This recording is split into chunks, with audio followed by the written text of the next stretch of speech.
Welcome to another episode. Today we are talking LinkedIn. Now, LinkedIn has been a massive part of my social system, my marketing, my connections with my audience, with my keeping my finger on the pulse in my industry. It has been a massive part of my strategy. Now, I've been there for about 10 years at the time of recording this particular audio. And in that time, I've amassed well over 30,000 followers on the LinkedIn platform. And it really has truly gained me huge traction in my industry. I have won very large international contracts through LinkedIn, and it is amazing what you can do on that platform. And I do believe that course creators, coaches, consultants, speakers, authors, all of us could be using this platform way better. So in this episode, we're going to be talking with a LinkedIn expert, LinkedIn demystifier, Joe Saunders, who is the owner and founder of Wildfire Social Marketing. Now, Joe has been on multiple stages across the world talking about the use of LinkedIn for professionals, and she's won multiple awards in this space. Joe Saunders, we are so lucky to have you here today. Thank you for joining us. Thanks for having me. Fantastic. Now, Joe, you have been an expert in the LinkedIn space for a long time. It is such an underutilized platform. It is one of the fastest growing social media platforms out there. Now, I say that quote unquote because it's not typically social media like we would understand, Facebook, for instance, although there are many similarities. First of all, Joe, I know that today you're going to give us some tips. We're going to talk LinkedIn. You're going to tell us what to do. You're going to tell us what not to do. And you also have an amazing free 7-day LinkedIn course for everyone. So before anyone drops off or gets distracted, make sure you go to sarahcordiner.com/Joe, that's J-O, and grab your free course from Joe, which is a 7-day LinkedIn challenge. It's amazing. It has so many cool tips in there for using LinkedIn and making the most of it. But Joe, before we go into all the cool tips and even a screen demo that you're going to be giving us at the end of this, tell us how you got into this. Tell us how you got to where you are. How did you end up becoming a pro in LinkedIn? Well, it was pretty much by accident, as most things are. I've been doing this for the last decade now. So I went full time into my business in 2009. But back then I was doing social media generally. So I was doing events, social media, graphic design, web design, admin. They were my 5 kind of key areas. That was actually my tagline for my business. Yeah, business 101 fail, don't do that. But it's one of those things that I've always done, always help people connect, and LinkedIn's just another vehicle to do that. So while I'm known as a LinkedIn expert, it's not me, it's not everything I do. It's just the vehicle I've chosen to specialize in. Now, if it died tomorrow, I could take my skills and translate them to something else. But one word I've come up with that kind of explains what I do is connectfluence. So it's the sort of mesh or intersection of connection and influence. Now, it's not about becoming an influencer, but you become influential through having connection. And that's something I've always done, whether it's running events, whether it's running a pen friend club, which is kind of where it all started back in the 90s. But it's just been an evolution. Connectfluence. I mean, that is just such a cool word. I love it. And it's interesting as course creators, coaches, consultants, experts, speakers, these things are critical to not only us establishing our businesses in the first place, but maintaining them and growing them and scaling them as well. So I really like this concept. So you found this kind of LinkedIn by accident. What is it for you that makes LinkedIn so awesome? Well, I love it because it doesn't take as much time as some of the other platforms. You don't get sucked into the vortex of Facebook. And I do this all the time. I go into Facebook to do something, generally for a client, and then on the way in, I get distracted and there's other shiny stuff. And before you know it, it's almost like you've got to trace your footprints to go, what was I actually doing? Charged. It's a nightmare. And then I go back to my email going, oh, that's right. That was what I was looking for in there. It's not as distracting as those sorts of platforms, but I like it because the theme is about business growth. Growing your personal development, professional development. It's not there. You don't get people there ranting about stuff. Generally, it's a very positive or mostly positive space. There's not much negativity. Even now, at the current time, it's still a very positive space to be in. But what I really love about it is the reach that it gives you. Now, you would know Gary Vaynerchuk. I find it quite amusing that he's only recently really discovered LinkedIn in the last sort of 18 months, and he's raving about, organic reach. But that's what, I mean, he's onto something, because it's pretty spot on, because you've got an ability to post something and reach 3 degrees away. And, like if I post something, you engage with my update, you're exposing it to your network. If they engage, they're exposing it to their network. And the other platforms just don't work that well for disseminating information. So it gives you more exposure, which allows you to build more connection with people, more influence. Yeah, no, it's fantastic. And that level of connection for me has been one of the biggest advantages I have found by utilizing LinkedIn the right ways. When you know who you're serving, when you know who your target audience is, and I don't like to use the word target as if, people are some kind of critters that we go out to hunt and try and get their money, right? It's all about doing this stuff in the right way and creating relationships. So I love your connect word. But for me, it's been amazing to be able to reach those particular people, to build, I say I've got all these followers. Majority of them are people who I want to be seeing my stuff, who I want to be connecting with, which is why I have been able to get so many amazing contracts and work and referrals and everything from that particular platform. Like I remember back in the old school days where we did business the non-online way. Back when we were all posting letters instead of sending emails. I used to have to drive to an office in the city, knock on the door, get stopped by the gatekeeper or the receptionist and told that the person I wanted a meeting wasn't there. And it took so long to try and get meets and communication and connection with the people that we want to be connected to. Now with LinkedIn, the thing I love about it, among many, is that you can simply go to the search bar at the top and type in CEOs of education company, and CEOs of education companies literally come up, and you can start that relationship building process. It's so good. Yeah, it takes away that receptionist going, who is part of the role is the gatekeeper or the executive assistant of the CEO. You can get straight in if they manage their own account, that is, because the PA sometimes does it for you, but it gives you an opportunity to get in front of them and actually stand out, which is what you're after. Love it. So Joe, who should be using LinkedIn? How should be using it? Can you give us some tips? Let's say somebody's a complete starter in this game. What do we need to be aware of when we first get started? What do I do with my brand new account? Well, everybody needs a LinkedIn profile, I believe. I mean, whether you need it and you're going to use it is a different story, but why would you not have one? It's free. It's indexed by Google.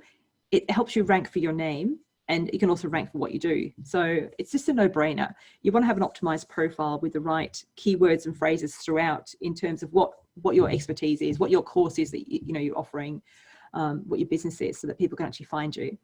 And you've got multiple ways of being found. You've got your profile and you've got a company page, and you want to have both set up at a bare minimum. Now, whether you use it or not is a different story. It comes down to, are your audience on LinkedIn? So there are some people whose audience may not be. So say you're a hairdresser and you work in the suburbs, your audience may not be on LinkedIn, unless you've created a course teaching some entrepreneurial hairdressing skills, then absolutely they could be on LinkedIn. So, it comes down to who they are and what you do, and how often you use it is going to be dictated by that industry too. But the thing I love is that you don't have to put a lot of content on. I mean, Twitter, the lifespan of a tweet is I think it was 18 minutes last time I heard. It's probably less now, and you can get away with a lot of content, and you need to have a lot of content to be seen. Facebook, you need a fair amount of content, but LinkedIn, you could post once a week, and that's enough because of how LinkedIn works. The rest is about engaging. So if you're just starting out, just make sure your profile is something that you're proud of, that represents you well, it positions you well, it's got up-to-date images, profile photo that looks like you, not from 10 years ago. And then just have all the sections filled out and just keep working on it. I mean, don't wait for it to be perfect, because it's never done. It's always evolving. I mean, my profile's pretty complete, but I'm always tweaking it. There's always little tweaks. Like the most recent tweak was in my about section. I've got, so my about section, this is kind of the introduction to who you are. So you've got your headline, which is your positioning statement, we'll call it. But when you get onto your profile, you see the about section. So mine starts with, I'm going to read it from the screen. I'm not sure how to leverage LinkedIn. In a time of social distancing, LinkedIn can help you stay connected and make an impact, blah, blah, blah. So straight away that that's a fairly up-to-date statement, because I'm mentioning social distancing. So if you can mention Amazing. something about the current times, it shows that it's not, not been touched for 10 years.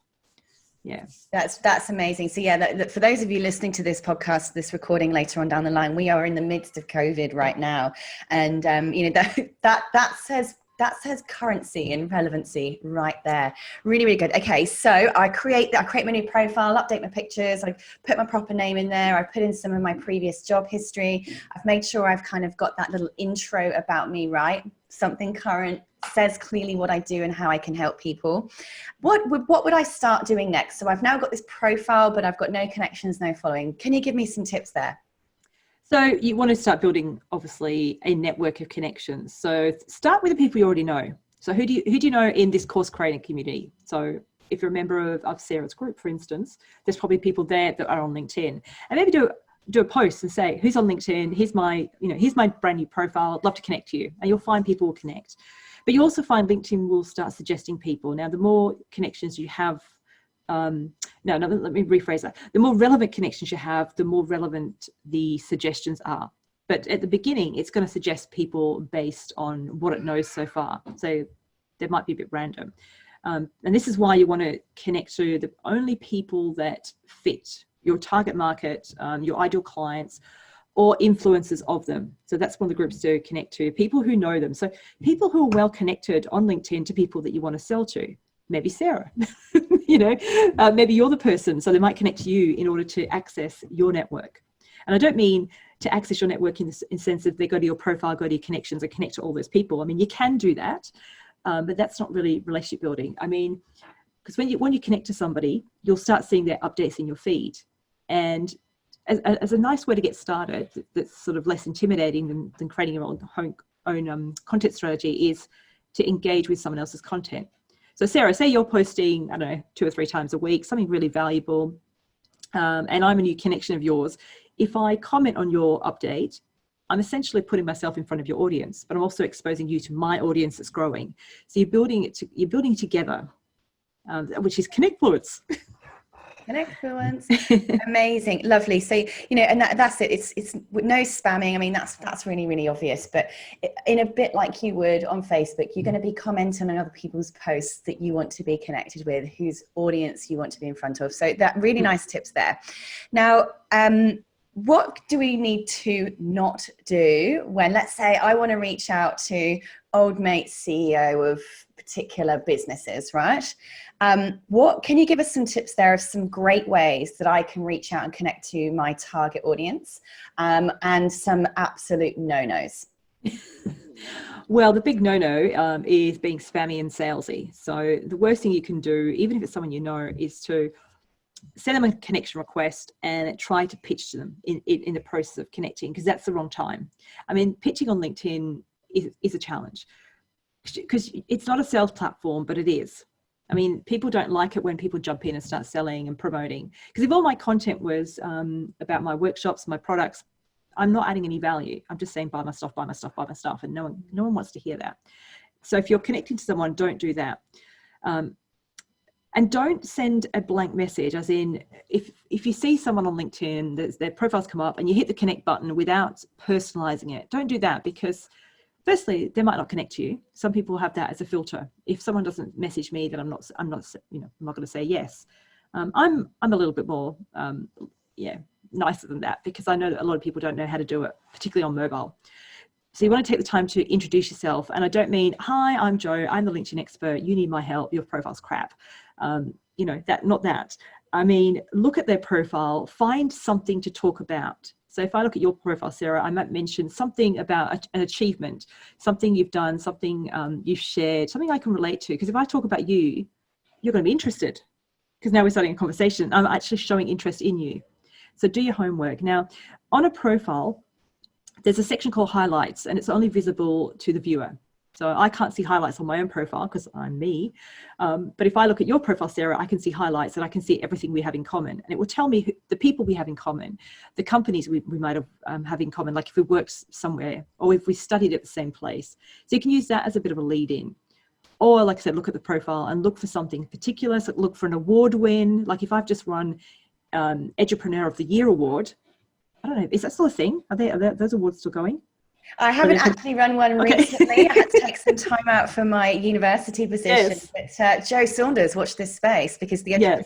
will be coming back at some point when I we're thought allowed that out of our houses, and if the world ever gets back to normal again, won't that be amazing? it will be amazing. So say I just won one of those awards, then that's something to talk about. If you've won an award, then that's straight away a nice in. So on my profile, on the featured section, I've got a lot of things that are there for social proof, lists that I've appeared on. Now that might be a way to, you might say, oh, Joe, you're on the top 50 social media influencers list. Tell me more. Well done. Now, it's not there for that reason, but that's a way to sort of, start building that relationship by complimenting someone or asking a question, or, how did you get on that list? Something like that. Because you want to, it's almost like tag your red. You want to start that conversation going. Love it. And we all love a compliment, do we not? Whether we do. Pretend we do, we don't.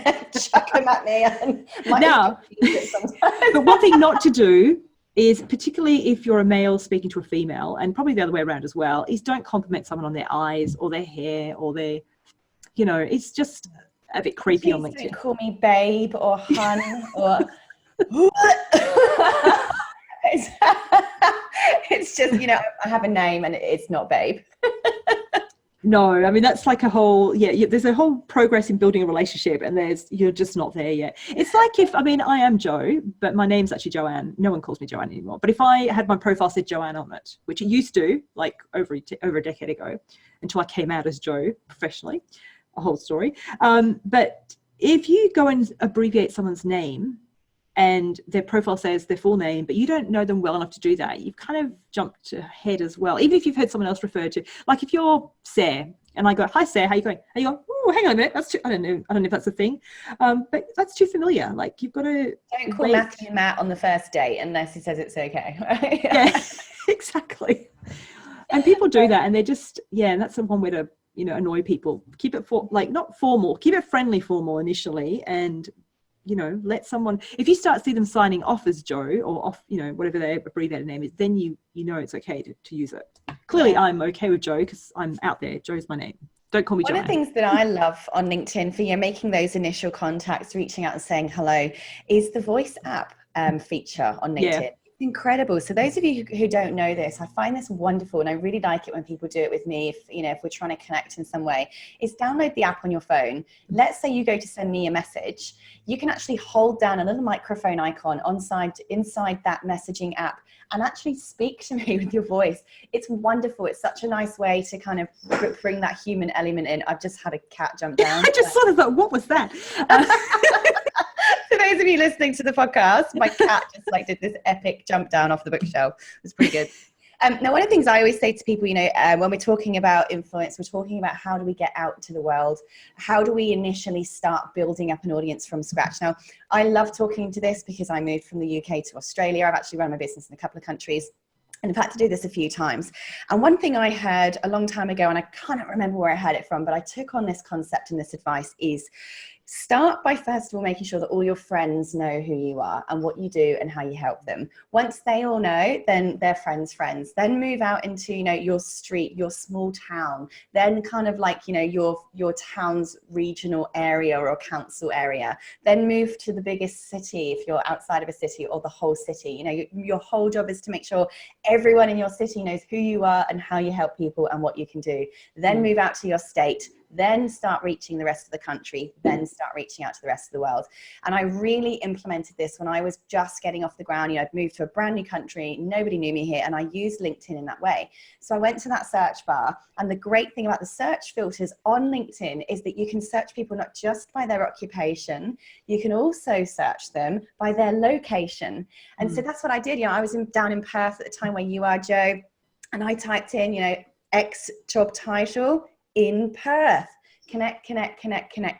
And that started building up a following through LinkedIn. That's how I started finding out about various business meetups, went to those, made friends and connections. It's where I found out about networking events. It's where people locally started to see who I was, what I was doing, and started tagging me in other people's posts on LinkedIn.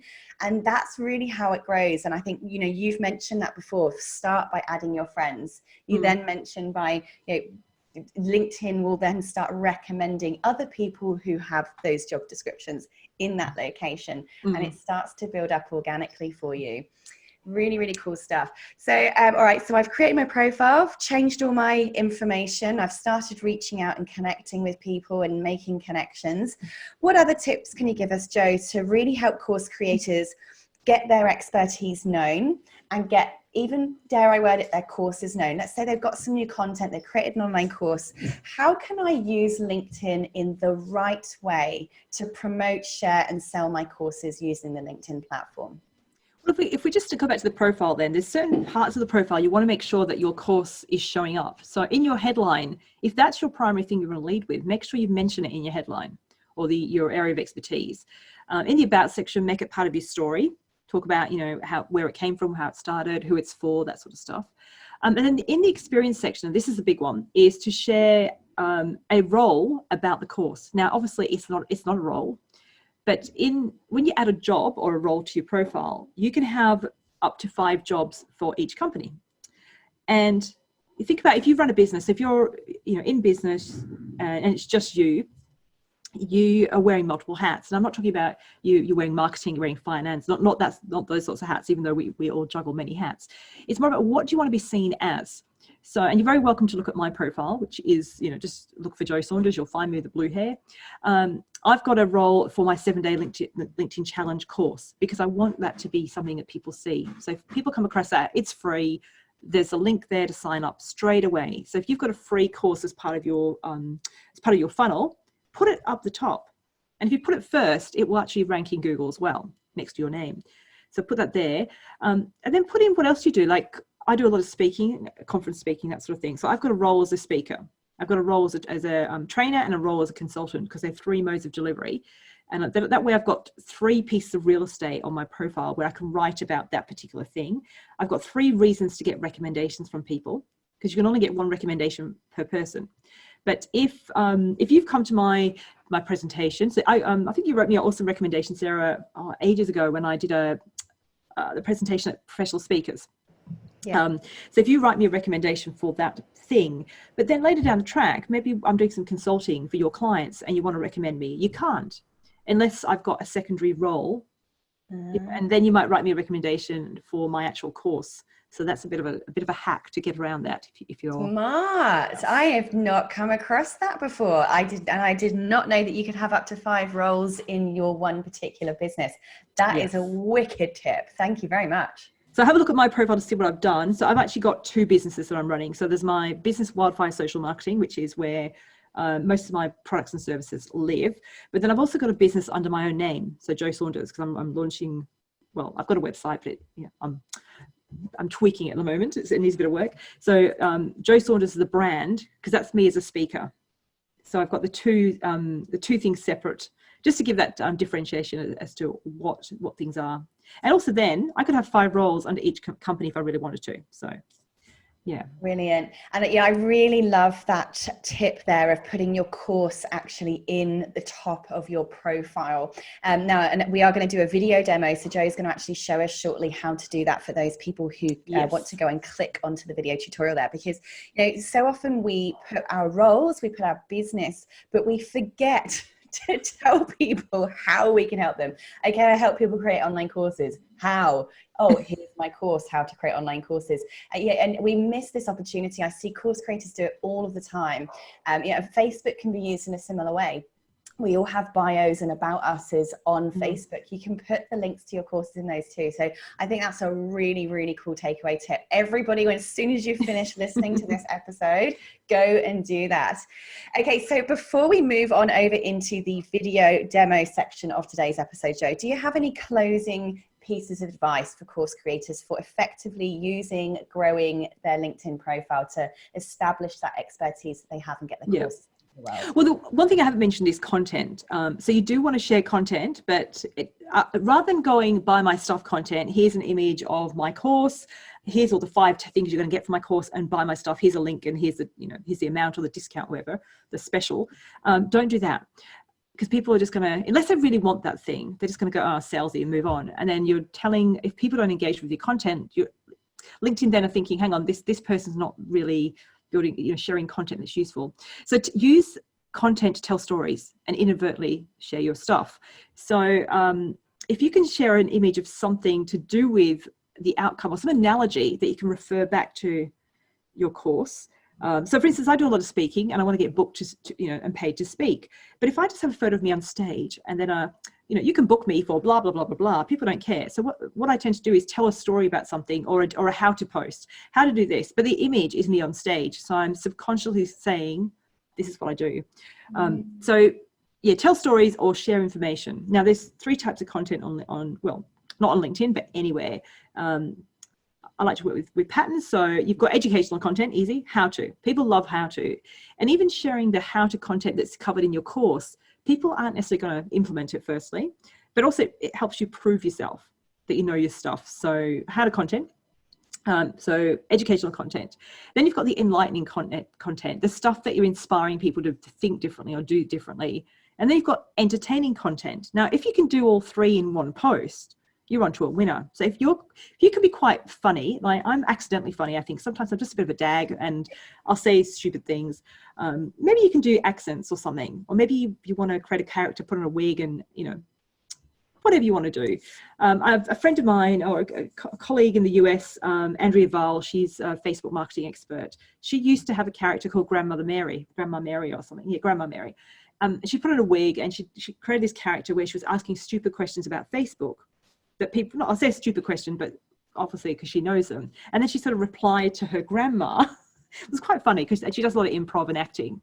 So if you've got that hidden talent, there are people doing awesome stuff. Like there's another guy, Greg Allen from Response Electrical. Now he's just started using LinkedIn. He really nails Instagram and Facebook. He does parody videos using, like, say, the Backstreet Boys song is one of them. And he rewrote the words to match his business about electrical stuff, sparkies, all that sort of stuff. And he can sing and he does backflips and performs. And so it ticks all 3. So and he's now sharing content on LinkedIn. So if you can do something a little bit different and interrupt the news feed, that's going to help. Fantastic. Creating content is a whole other topic that we could go into. And yeah, this is the thing, it's just like Facebook, you can share all types of media on LinkedIn, which is one of the things I love, upload videos natively. You can upload, articles of your own and publish them natively on LinkedIn to get more reach, to reach the reach of those people. You can share blog posts, there's so many things that you can share on there natively on the platform. And as we know, with all social media platforms, when you post and publish natively on those platforms, they reward you with more views and more reach. So that's amazing. Now, talking of views and reach, I think it's time to do some screen demos. So those of you listening to the podcast version of this episode, now is the time to click on the link below in the show notes, because Jo Saunders, expert of LinkedIn, the LinkedIn Demystifier, is going to now give us a screen demo. She's going to show us her actual LinkedIn profile, and she's going to give us some actionable tips that we need to go and pack away right now. So for those listening, thank you very much for joining us on this episode. Jo, it was great to have you with us today. How can our listeners follow you and get in touch with you? That was fun. Good fun. Now, if you just Google Jo Saunders, I pretty much dominate Google with my name. You'll find my website, my LinkedIn profile, I think, ranks 2nd. My website's 1st, all that sort of stuff. But go to my website. There's lots of information there. Connect to me on LinkedIn or follow me on LinkedIn. That's probably the best way. Great. And down in the show notes below, Jo has given us all the links to her social media channels and her website. So if you do want to follow Jo, get in touch with her. And do not forget, she has very kindly offered her 7-day LinkedIn challenge completely free of charge. You can grab that at sarahcordiner.com/Jo and go and get in there and grab Jo's 7-day course. Thank you, and see you in the next episode. Here we are now on the screencast. So thank you for those of you who came over from the podcast to come watch the video. For those of you who've been watching the video the whole entire time, you've been pleased to know my little kitty cat has moved on as well. So no more distractions. All right, Jo, you've got some demos to do with us today. Over to you. Excellent. All right. So I thought I'd just go through a couple of things, a couple of frameworks that I mentioned before, just to show you. So I mentioned the concept of connectfluence. So connectfluence is essentially these three things. So how to energize your presence, how to establish credibility and earn influence. So they're the things that I just talked about. So it's really who you're being, what you're doing, who you engage with. So have a think about those things as you start planning your activity. But I just wanted to get you to think about initially how you're using LinkedIn right now. So there's three types of use. You're either, well, there's four really. You're either not using it at all, but if you are on LinkedIn, you're either lurking, meaning you're consuming content, but you don't have the courage to engage, or you don't know how to engage, or you don't really know what to say. So you're a bit of a lurker. And that's, there's nothing wrong with that. It means you're taking it all in. But to leverage a course, you want to do a bit of promoting, but promoting is not, you don't want to just do promoting, because people don't like to be sold to. Instead, you want to be influencing. So what influencing means is that you're sharing content that's of service. So you're creating interesting content, educational content, like I said, to inspire people to think differently and do differently. And the imagery or the call to action with it will be to look at something you're selling, whether it's your paid course or whether you've got a free version like I do, which is kind of that lead generator in. And this map here, just to share how LinkedIn works, because sometimes I think visually it's good to see it in action. So if I'm at the center here and I've got my first level connection, so Sarah's a first level connection of mine, I share an update, Sarah may see it. If she then engages her connection, so say you're connected to Bob's number two, in the number 2 position here from me, so he's 2 degrees away from me. If you comment on my stuff, he may see it depending on the algorithm, so it might drop into the home feed. If Bob then decides to comment, he's exposing it to his connection. So if he's connected to Barbara, I always talk about Bob and Barbara. It sounds like Days of Our Life type of characters. Barbara will potentially see it as well. And that's how then you reach more people. So as we mentioned, start connecting to people you know, people that you want to know, and start engaging with them. Now, one thing I mentioned was your headline. Now, on your profile, you want to make sure that people understand the value you bring. And you probably heard this quote before, your brand's what people say when you're not in the room. And, now, particularly now in this particular time that we're in, if you listen to this around the COVID-19 time, the room is this. It's the Zoom room. It's the virtual rooms. It's LinkedIn. And LinkedIn is indexed by Google. And like I said, it will show up for your name. And the thing that people will see first, once they've clicked on your profile, is your headline. So your headline is a bit of text under your name that positions you and says exactly what you do. So if you've got a particular course or an area of expertise that you want to be known for, you need to state it up front. Now, you might call yourself whatever it is, expert. Now, however you position yourself, go for it. But I guess using the word expert or guru or whatever, just be cautious of how that's received by your audience. Because if you say, I don't know, depending on your area, I wouldn't use the word guru personally, because I just think it sounds a bit weird. Yeah, even expert, it took me a long time to get comfortable using the word expert. But understand your audience first and use their language. So I wanted to share a bit of a formula as to how to write about yourself, because that bit of text follows you everywhere. When you show up in search, they see your name, your photo, your headline. When you show up in conversation, so if you've engaged with Sarah's content, people that's seeing you are seeing your name, your headline, your photo. So you want to make sure you get it right. So this is a framework I've created to make it super easy for you to talk about yourself. So start with keyword focused expertise. So what is it you do? What is your course? What's your area that you want to be known for? What outcome do you provide as part of that? And then you sort of might want to add in your business name and the delivery method. Now I'll just show what I mean. So I'll use my example to start with. So LinkedIn training and social marketing strategy. That's my keyword focused expertise. That's what I want to be known for. Outcome, to future-proof your brand. Now, people are probably not looking for future-proof your brand, but once they're on my profile, instead of looking for LinkedIn training, they come to my profile. That's my flavor. That's my point of difference. Now, business. Now, I've chosen not to use my business name because I'm focusing on this new word, which is part of my brand, which is Connectfluence, because that's my program, it's my book that's coming out, it's everything else. So that's the thing I want to raise awareness of. So do you have a name of a program? You could put that there, something you want to be known for. And the delivery method, I've got keynote conference speaker. because that's the thing I want to lead with. I want to get booked to speak at a conference and paid as well. So if you're a trainer or a virtual trainer, now the word virtual is obviously big at the moment, because if you can show that you work virtually, and because right now no one's booking keynote speakers, not at the moment, because no one's having conferences that are physically in person. So I could have virtual keynote speaker, but I've got the word virtual in my profile somewhere else. So here's another example. So sustainability for leaders, keyword focused expertise. The outcome is to create cultural change. And then XYZ Consulting as the business name. Now, you've got to just be wary of using your business name if it's not keyword rich. So if that was an actual, this is obviously a made up one, but if that person's business was actually XYZ Consulting and it was just them, there's not really any value in putting that there, because it's going to show up anywhere in your profile. It shows up in experience. It shows up at the very top of your profile. It says your business name anyway. So you only want to put things in your headline that are going to help you get found.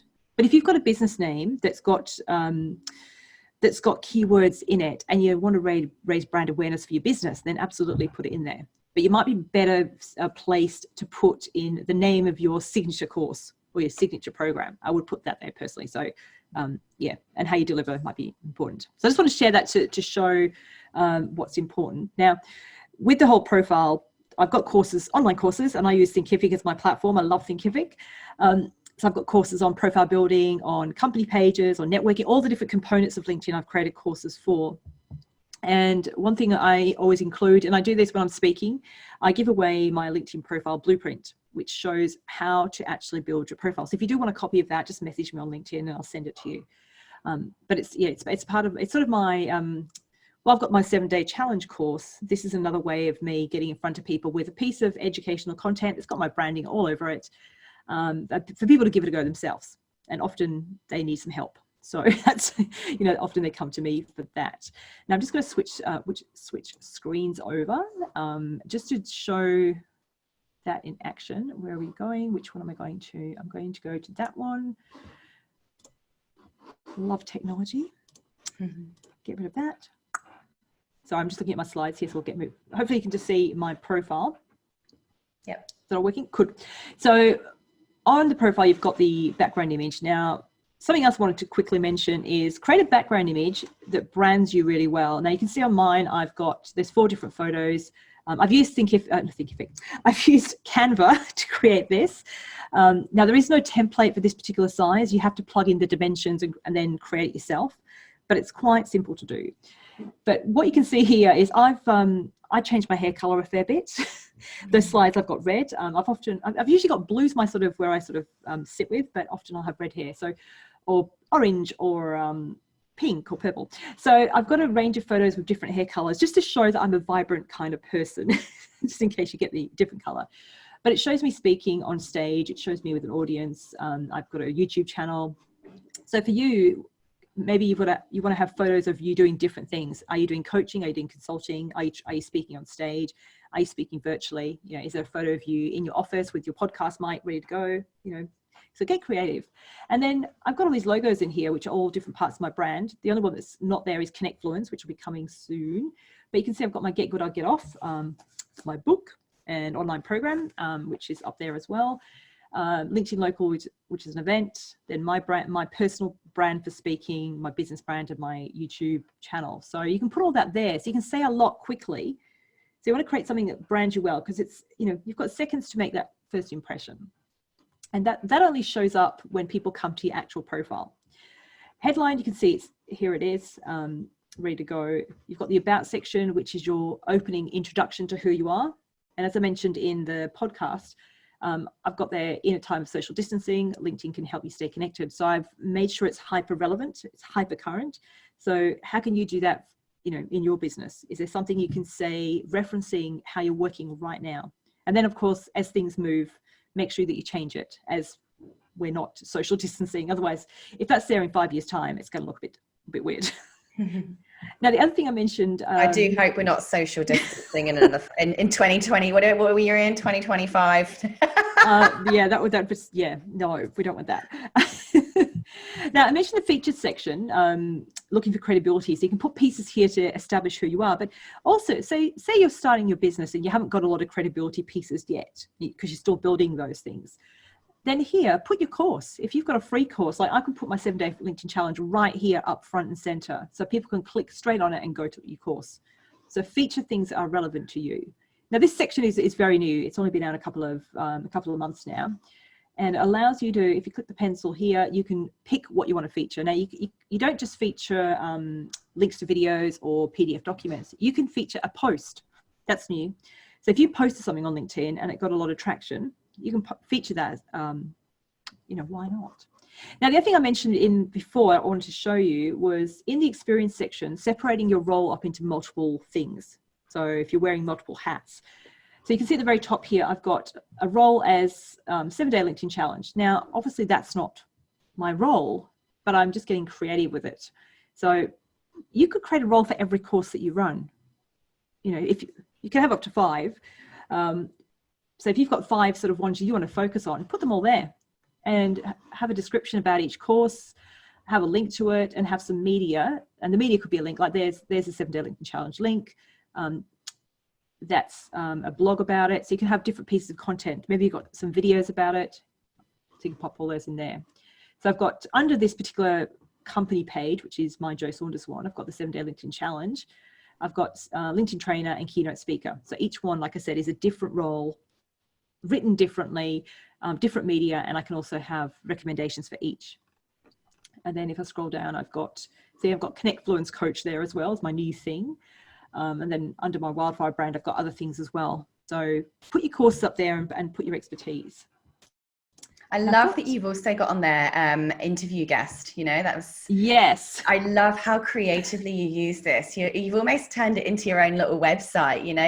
You've made it really clear that you accept interviews, you're happy to go on people's podcasts, and you've got the contact details there. This is just such a creative way of using this. Straight away, I know now that I haven't added my free gift. I haven't added any of my courses to my profile. I certainly haven't made it obvious. I haven't got anything on my featured. So I am excited about some of this stuff. Now I know you're about to go and rip my page apart. No. This is going to be good. So I've given Joe full permission to do a completely fluff-free breakdown of some of the things I could be doing better on my LinkedIn page, because I must admit it's a little bit neglected. Now I hope that you learn from this. Joe's going to share some tips. This is my real profile. It needs a bit of love, and hopefully now you can see from this live demo that Joe's going to give us what we could be doing to make this better, and you can do the same with yours. Yes. So if we start from the top here, so you've obviously created a background image with a positioning statement and a photo of you. Now I probably would crop the photo in slightly closer so we can see you, because it's a lovely photo, but I can't see your face clearly enough, so I probably would go, because I have to click on it, which you can do. You can click on it and it will open up, and I can have a squizzy, but it's good to sort of see, because that's the thing that it shows up tiny in the news feed when you're commenting. So you want to make sure that's nice and big. This is the headline we're talking about. So you've got your website on there now. You can do that. I absolutely have a website on there, but it's not clickable. So people, if I wanted to use it, I would obviously have to copy and paste. So people know how to do that. But just think about, are all the keywords there that you want to be known for? Like this, say this podcast might be something you want to be known for. So you might want to have not just qualified course creation specialist. You might have the name podcast. Yeah, it's really what you want to lead with. Or if you've got a signature course that has a particular name.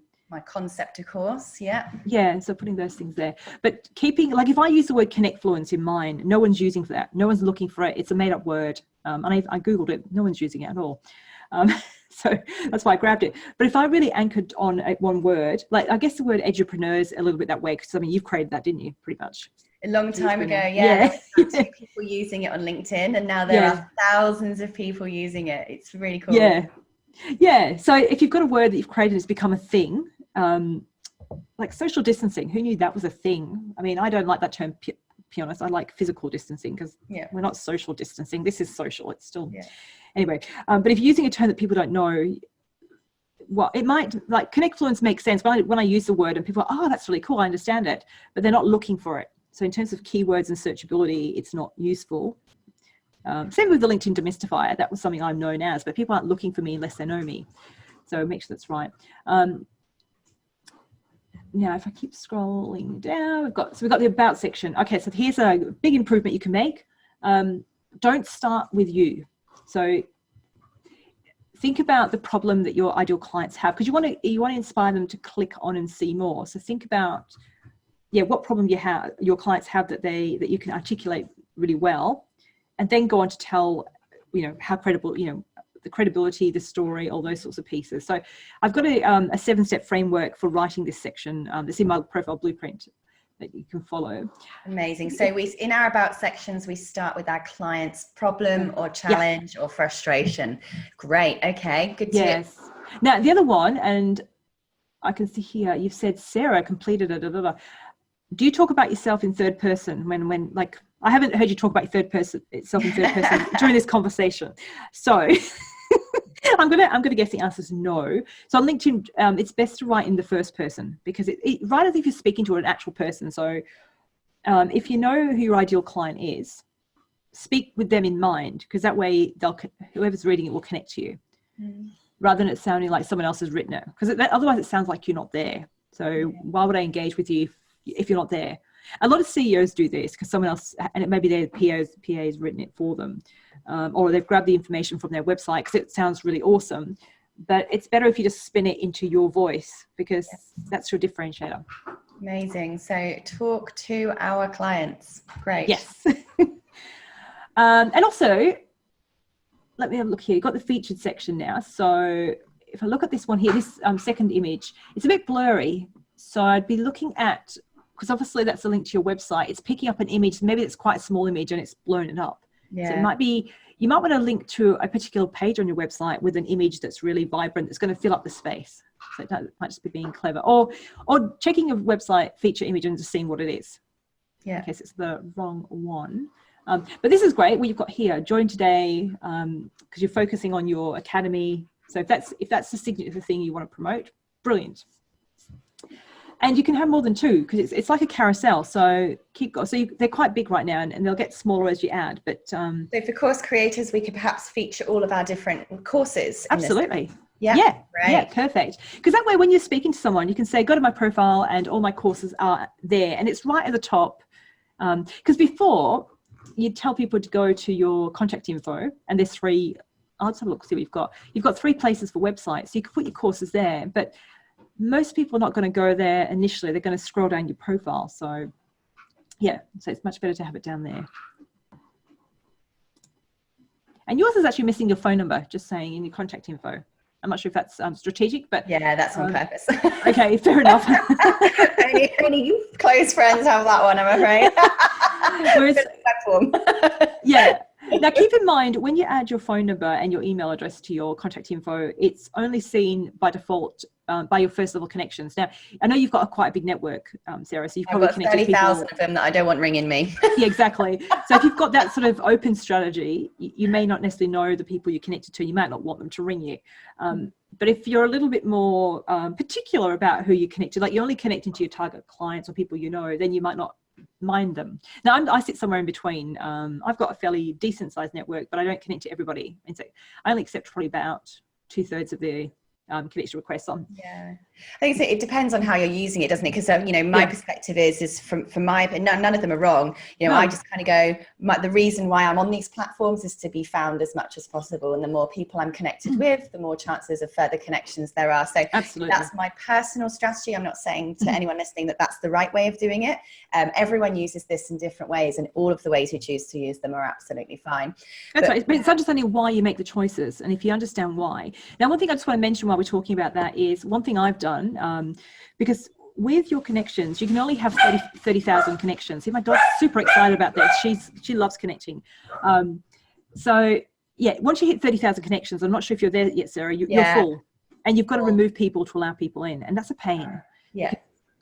On there, it's annoying. Okay.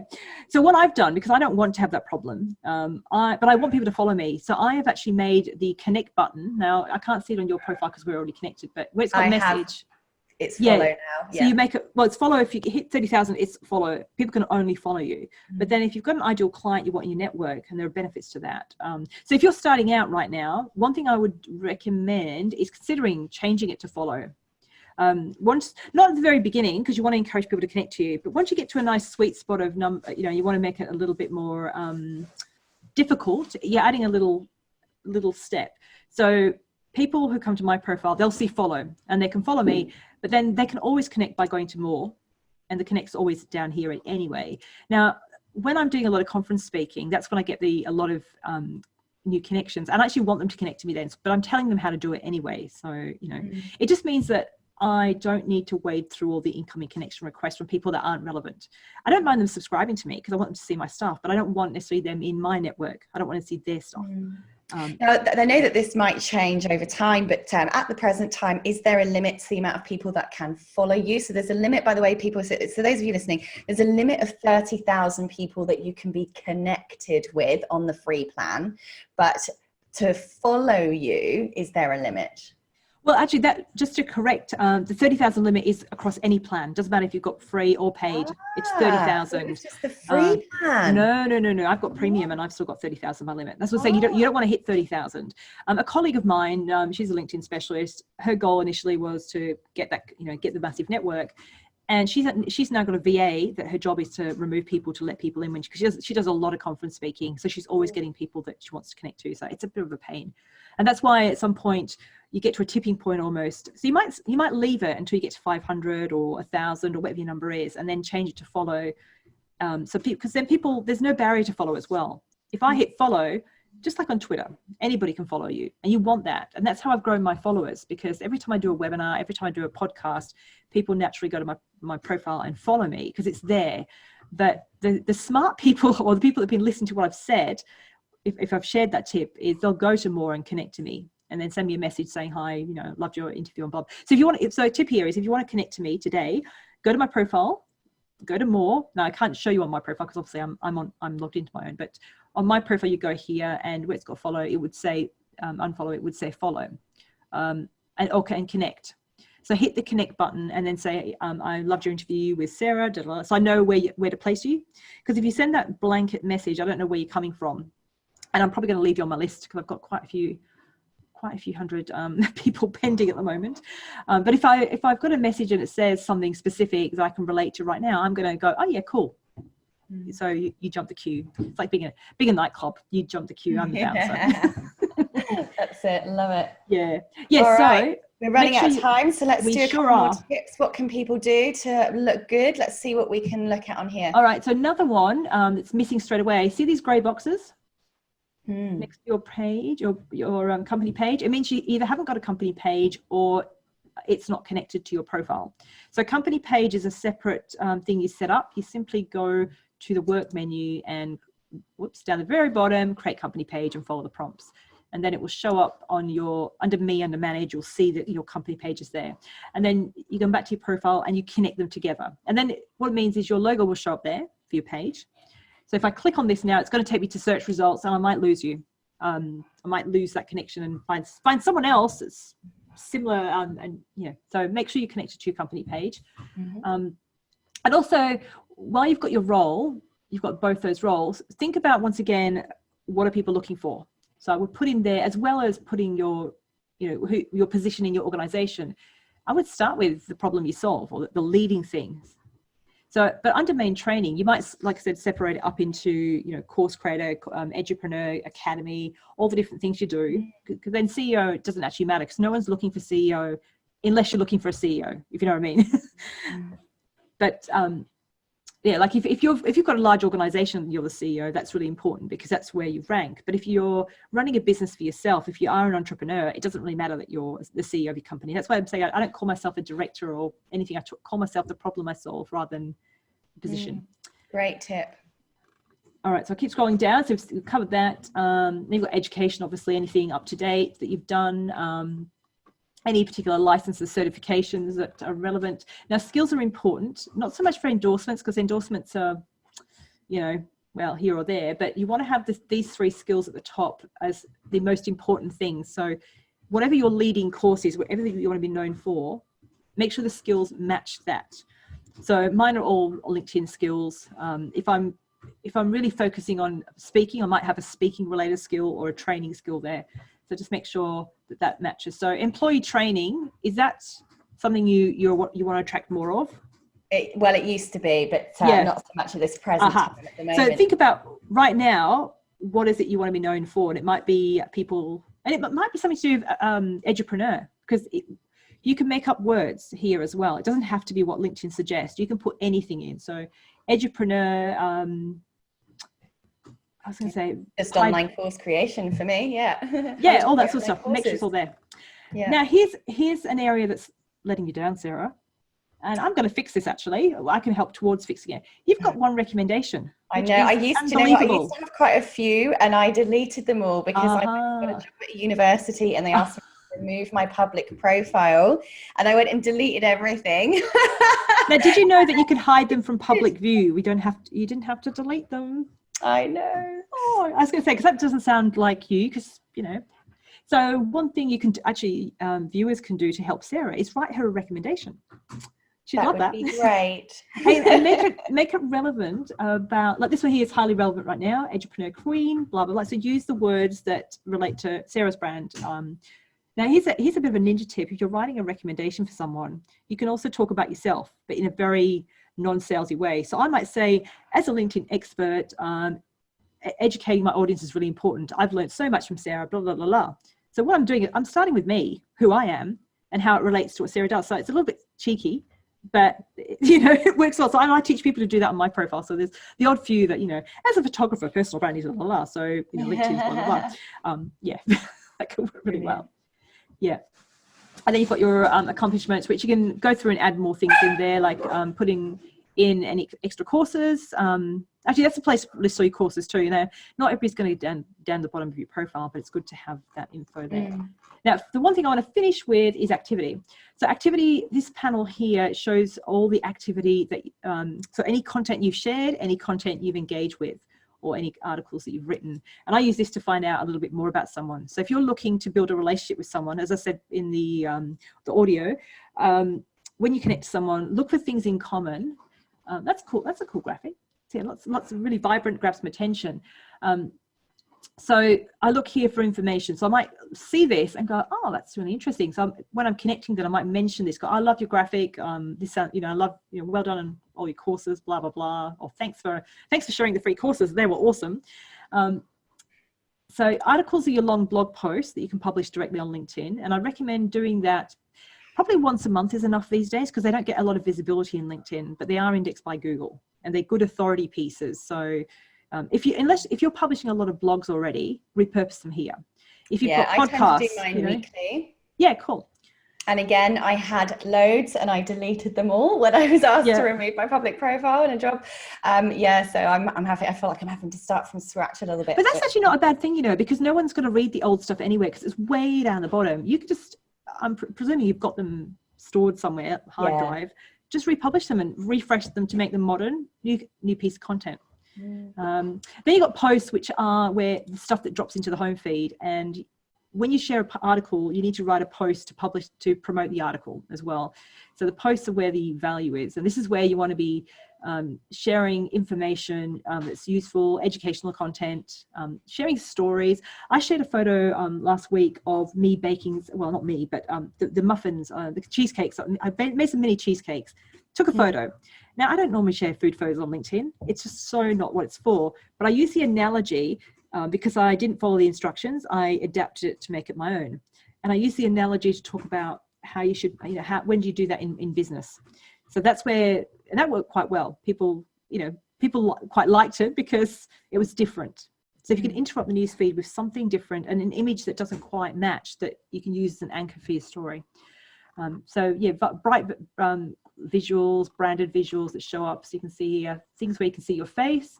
That great. Obviously, a YouTube graphic that's come straight through. So I would want to click and watch that. And then the other piece is make sure you're engaging with other people. Now I'm going to end with my formula. Gary Vee talks about his $1.80 strategy. I'm not sure if you've heard that sort of stuff. I don't agree with him. It's way too much. He sort of says you should add your 2 cents. You know, your 2 cents, you know, that saying, adding your 2 cents to a conversation, add your 2 cents 90 times a day. Think about it. That's a lot of time. I don't have that time. So I sort of modify and going, yeah, I like the $1.80, but if you add 20 cents 9 times a day equals $1.80. So go a little bit deeper. So pick people that are your target market, people you want to build a relationship with, people that have got your audience, and all you've got to do is engage with them, and that will show up under activity. which reaches your audience, which shows up in the home feed. So my formula is for every piece of content you share, engage with at least 9 other people's content. So you can get away with sharing content maybe once or twice a week, and the rest of the time you're engaging with other people. So as long as it's the right people and the right types of content that you're sharing, that's going to help your brand. So always be on brand. Fantastic. Jo, this has been absolutely value packed. I can't wait to go and make some of my updates to my LinkedIn page. And I'm sure everyone watching today is looking forward to doing exactly that as well. Really practical, straight to the point, and definitely will make some changes to all of us who go and implement those. Don't forget, again, as I said, Jo has very kindly offered her 7-day free LinkedIn challenge, sarahcordiner.com/Jo, and you can grab that today. Jo, thank you very much for joining us today. It's been wonderful having your tips. Oh, thanks for having me. It's always good to chat to you. It is indeed, and hopefully it won't be too long before the physical distancing is over and you and I can catch up and have a great big hug, because it's been a long time, my old friend. It sure has. Thank you very much for listening to another episode, and we look forward to seeing you in the next one. See you then.